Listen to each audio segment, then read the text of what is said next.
রহমতুল্লাহি ওয়া বারাকাতুহু। প্রিয় দেশবাসী, দেশ ও দেশের বাইরে থেকে যারা দেখছেন, প্রিয় বন্ধুরা, আপনাদেরকে দাওয়াত দেওয়ার জন্যই আজকে ক্যামেরার সামনে আসা। সেটা হলো দরবারে ফুরফুরা শরীফের কায়েম মোকাম পাকশি ইসালে সব মাহফিল 2026। আমরা জানি বিগত বছরগুলিতে এই ডেটটা ছিল আপনার ফাল্গুন মাসের প্রথম বুধবার শুরু হয়ে শনিবার আখেরি মোনাজাতের মধ্য দিয়ে আমাদের এই মাহফিলের কার্যক্রম সমাপ্ত হতো। কিন্তু এই বছর 2026 একটু ব্যতিক্রম বিভিন্ন কারণে।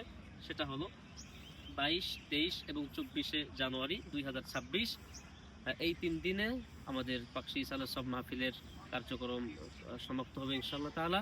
আপনাদেরকে দাওয়াত রইল, আপনারা বেশি বেশি করে প্রচার করবেন, যাতে করে বাংলার আনাচে কানাচে সকল ধর্মপ্রাণ এবং যারা ফুরফুরাকে ভালোবাসে, ইসলামকে ভালোবাসে, যারা দরবারে এসে থাকে, যারা ফুরফুরার হুজুরদেরকে মহব্বত করেন, তাদের কানে এই দাওয়াতনামা পৌঁছে যায়। এজন্য বেশি বেশি শেয়ার করবেন এবং আমাদের সাথেই থাকবেন। আর পাকশি মাহফিলের দাওয়াত রইল। আসসালামু আলাইকুম ওয়া রাহমাতুল্লাহি ওয়া বারাকাতুহু।